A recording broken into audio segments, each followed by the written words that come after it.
एक और कॉफी देना। दूध नहीं है, कॉफी। बेटी की कमाई यूं ही पीते जा रहे हो। काश हमें एक बेटा होता।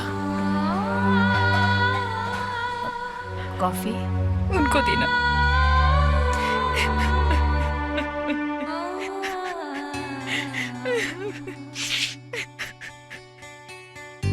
Air hostess. बदल दे दुनिया आपकी नए फेयर एंड लवली का 4 स्टेप एक्शन। पहला सनस्क्रीन धूप से बचाए, दूसरा चिपचिपाहट घटाए, तीसरा चेहरे से दाग हटाए और चौथा भीतर से निखारे आपको।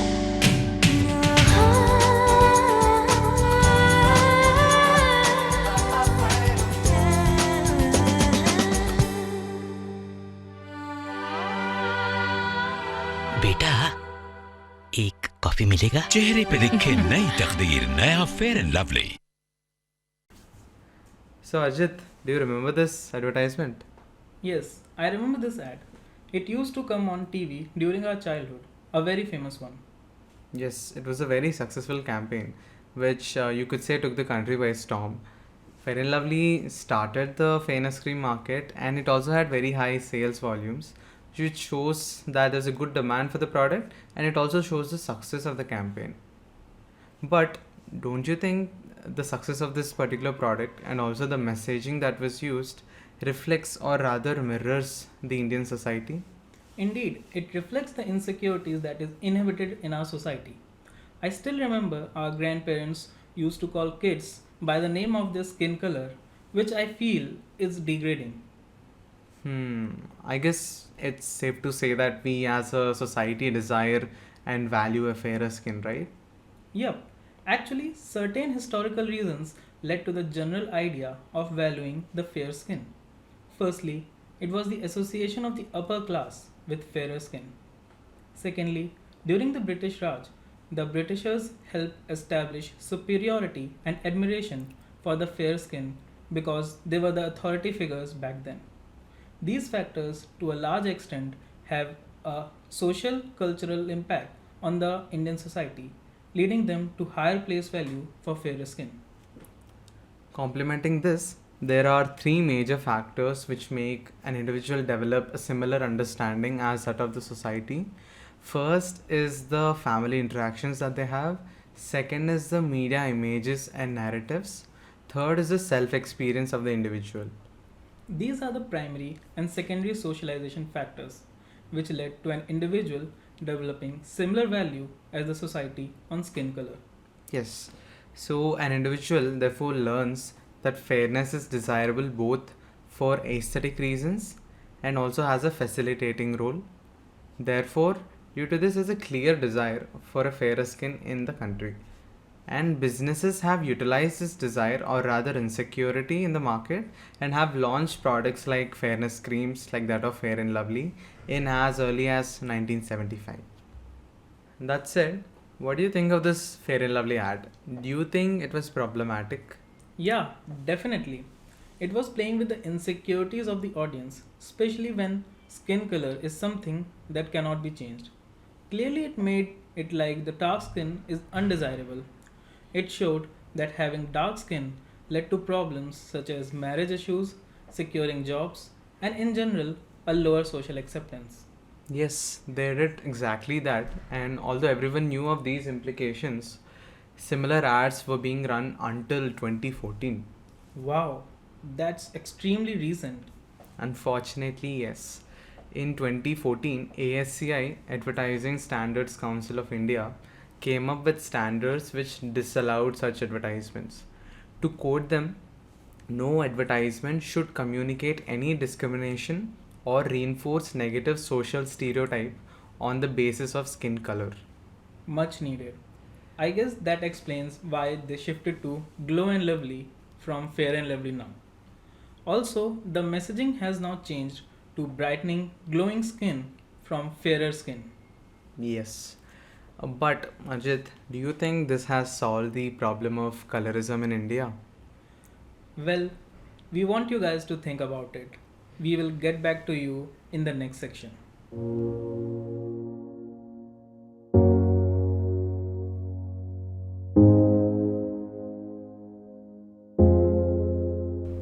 Coming back to the question we left you with, Archit, do you think ASCI's new standard has put an end to colorism in advertising? No, I think the standards only prevented explicit communication on colorism, but the implicit messaging is still prevalent in the industry. Yes. To understand colorism in India, UNICEF did a study on skin tone of models used in Indian advertisements using around 1000 ads. They divided skin tone into 5 categories, namely light, medium dark, and dark skin tones. As per this report, almost 60% of the characters were of light or medium light skin tone, whereas only 5% were of darker skin tone. The reports also talks about how advertisers have assigned skin tones to income levels of the characters.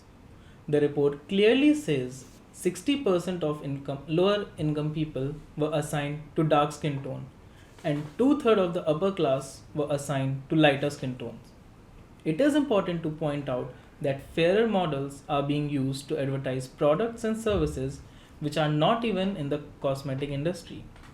To identify the same, we have analyzed around 100 advertisements from all the segments from fashion, cosmetics, automobiles, and electronics and classified the characters based on their skin tone into fair, medium, and dark.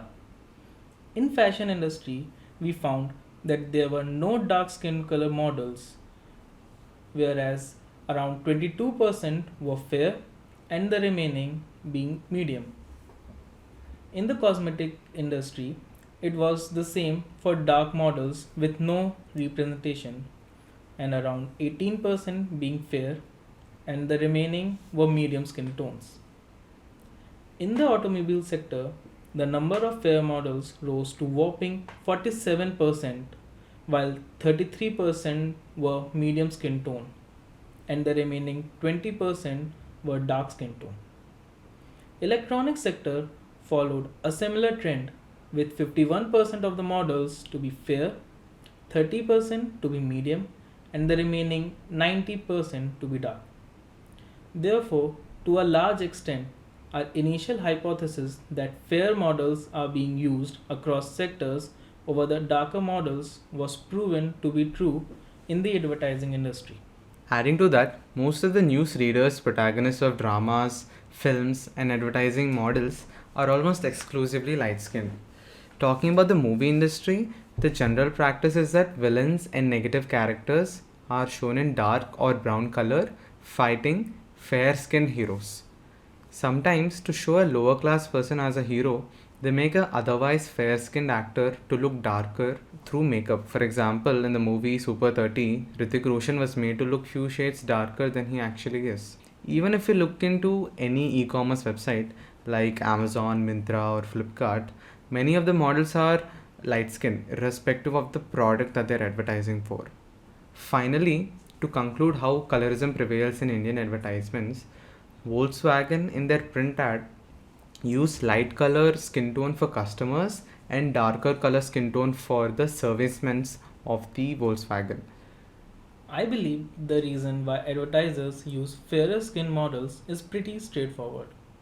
As mentioned in the previous section, Indian society clearly desires fairer skin at both conscious and subconscious level, holding a significant aspirational value to attain the same. Therefore, these advertisers are using the fair models to catch up on the inherent desires of the audience. Professor Namrata has made similar arguments on this topic of colorism in advertisements. I guess the concern is that now this kind of advertisements, they are not just restricted to beauty or cosmetic products, and we are seeing such kind of advertising happen across, including consumer durables and cars and everything else. My extremely personal take on this is it's very deeply social. Very rarely anywhere, not just in the say the Indian context, but even in other contexts, have I come across advertisements portraying a lot of diversity, and this has to do with fairness being an indicator of confidence, and of course being superior, and so on. So this is actually quite global in a way. So even if you go to other Asian countries, and really there aren't as many people who are dark skinned as you might find in, say, South Asia or the Indian subcontinent, yet I was so surprised to see the way, say, the Korean market or the Japanese markets, they portray fairness as an important trait or a physical characteristic that a person should have, and how in some ways just how nervous they used to get being exposed to anything that might affect their fairness. So this goes beyond just our Indian market, which is to say that there is some kind of a common social thread that cuts across all of these contexts, and the perception that we attach to the idea of being fair.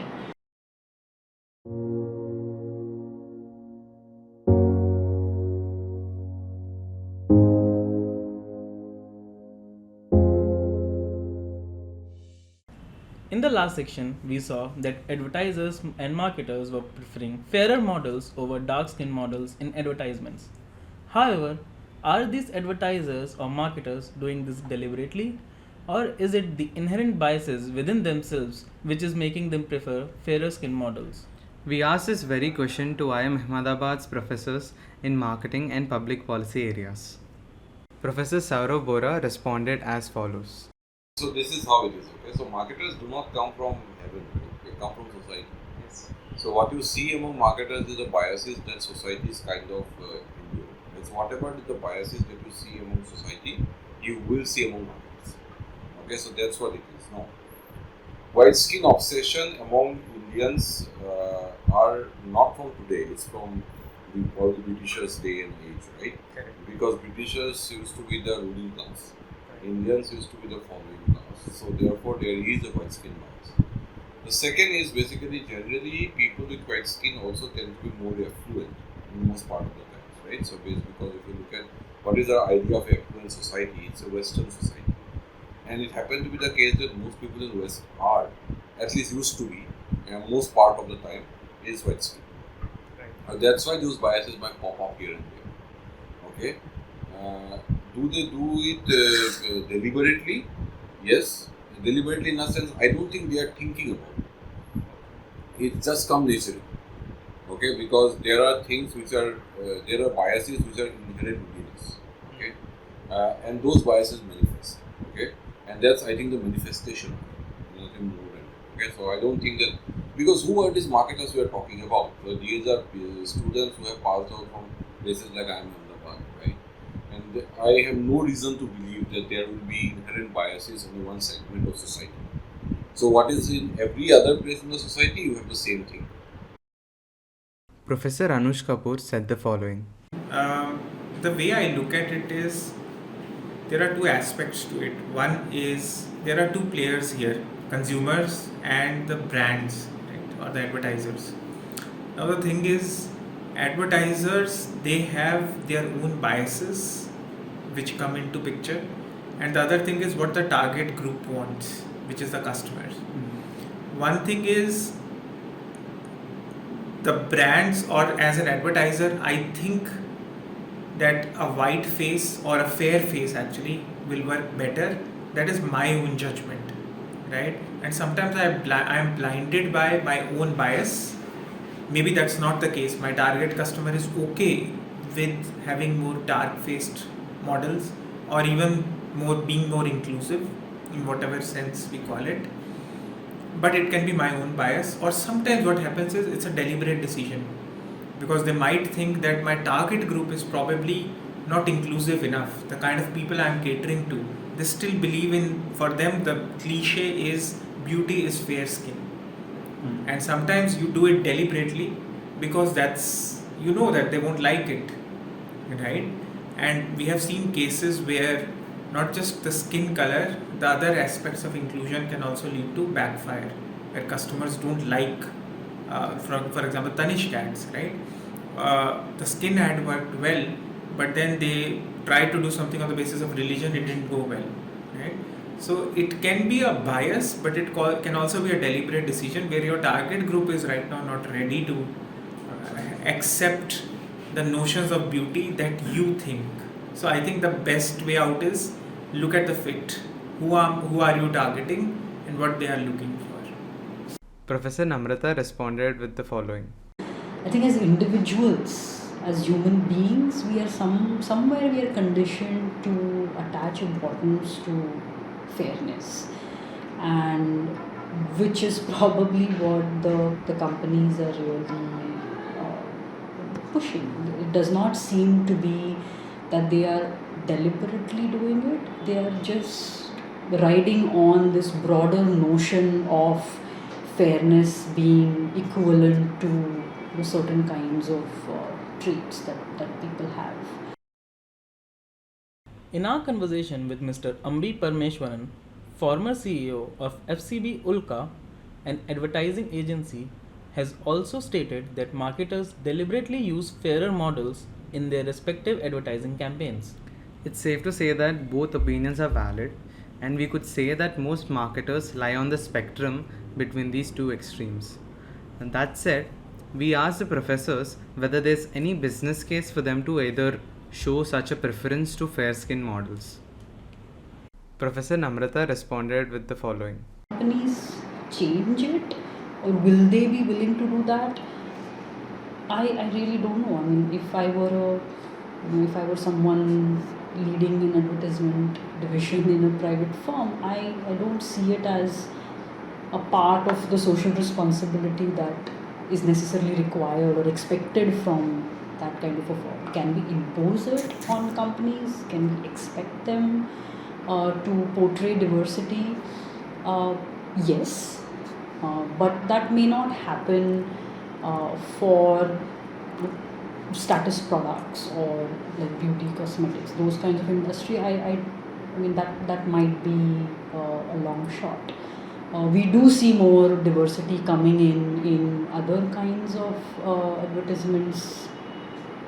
What I have seen recently of television advertisements, that is food delivery and all those kinds of things, or financial products like insurance and those advertisements. I have seen they try to mix it up and they show sort of common people or normal people in some ways. Yeah.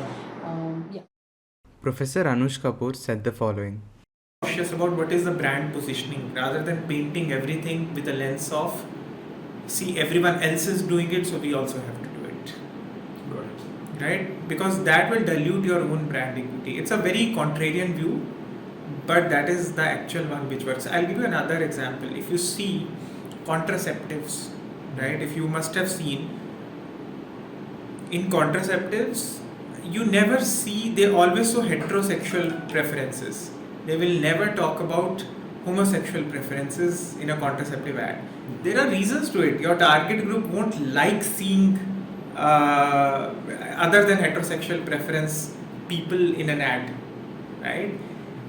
You can say why they are not inclusive then, right? But it won't sell. I mean, until your TG becomes that inclusive, it's not going to sell. Responsibility, when you talk about responsibility as a manager, the responsibility is not just towards the customers. The responsibility is also for the shareholders, right? Suppose your target group doesn't like you projecting the standards of beauty, which also includes dark skin. That also means your revenue will take a hit, profit will take a hit. That means losses. Losses for whom? For the shareholders, right? They're also responsible. You are responsible to society also, right? There I do agree with your aspect that yes, what message are you giving, right? Then you are also responsible to your own customers. If your own customers don't want to see those kind of ads, you are responsible to give them also an experience that makes them feel good about the brand, right? So it's a multi-stakeholder responsibility, and not just responsibility to one stakeholder, which is society, right? Now, what does that mean? You just cater to whatever your TG is asking for? No. For that, you have to have what we call as a inclusive checklist that you have to have with you, so that your signaling value to the customer once gets onboarded is clear that hey, this is an inclusive brand and this is what they stand for, right? Rather than out of the blue, you have a target group and suddenly you start painting people from white to black or make them darker skin. That is going to backfire, and that actually won't give anything to anyone. Not the target group will be happy. The message probably also will get nullified in all this controversies, and even for the brand's health, it may not work well. Professor Saurav Bora responded as follows. Okay. Now, should they do it? Absolutely not. Okay. Why? Because it's bad business. Okay. Which is the most affluent state in India is Tamil Nadu. Right. So it's nonsensical to say that you cannot have a dark skinned person, which is basically maybe a representative of a South Indian population, to kind of ignore it. There is no reason to believe in it. So in my mind, diversity is good for business, and marketers should accept it. Okay, if they are not accepting it, they are making a grave mistake, because they are leaving money on the table. Right. Okay, so that's my article. Now there is no fair and lovely. They want to Glow and Lovely. Huh? Glow and Lovely. Glow and lovely. So the fair is gone. Fair is not gone because they don't want to make money.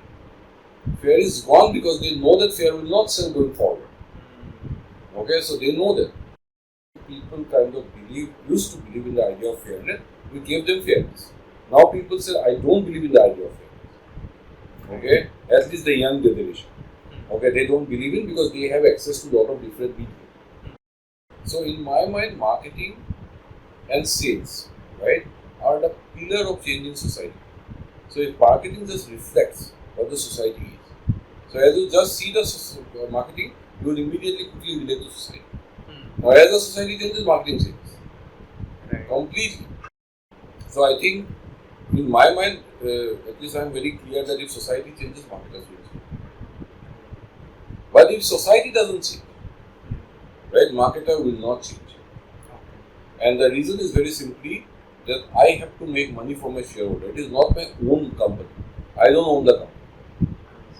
Somebody else owns the company. Somebody has given me $100. My job is to make it grow. Your belief systems are not what organizations are. Okay, organizations, he is a brand manager, you are a brand custodian. Whose money you are burning? Mine. I put 100 rupees in Titan company. Now the brand manager of Titan company has to make that 100 rupees 500 rupees. That's the reason I put my hard-earned money there. Now if you do that, and if you make my 100 rupees 50 rupees, right? Isn't it you are doing a crime towards me, because you know that you are going against a time where you might lose completely. Right. So while you are talking about the personal ethics, I am talking about the professional ethics. As pointed out by the professors, there is no business case to outright promote inclusivity, but there is a business case to follow the trends of the society and also to represent your target audience. India has a high percentage of individuals who are of darker skin tone, and hence it makes sense for marketers to represent them in advertisements. Also, the society has been slowly becoming more and more aware of colorism in India, with the movement towards banning derogatory skin lightening product ads gaining significant buzz in the recent years. So, Arjit, are you aware of any companies which have utilized this phenomenon and made successful marketing campaigns through inclusion or representation of their customers? Yes, there is one campaign by Bumble which is Find Me on Bumble. It is a great example of how brands can be inclusive just by highlighting its diverse customers. Rather than marketing with models, they use their own customers in their ads by expressing their accomplishments. This campaign was a huge success in the market and helped the brand to connect with their audience in a personal way. That sounds really interesting. Even I heard about a similar campaign by PNG. Oh, nice. What was it about? So the campaign was titled as The Talk.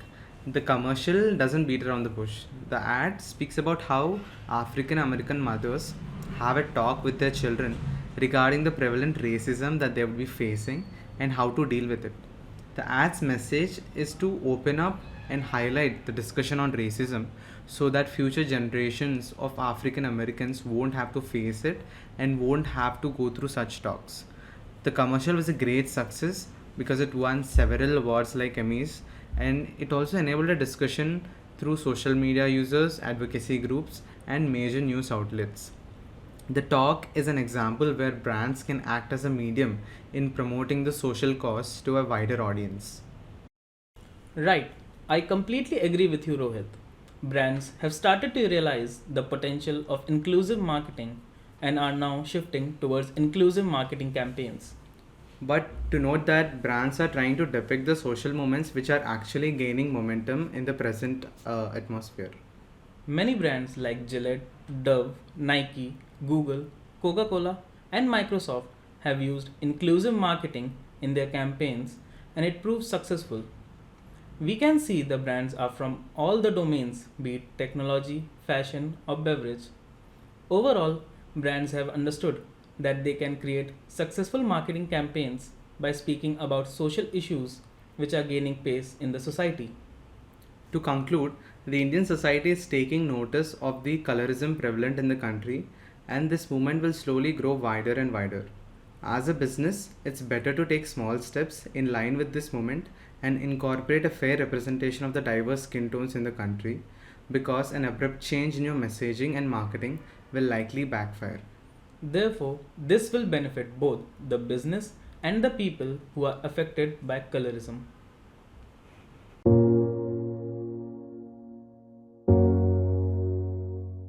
Thank you for listening to the podcast.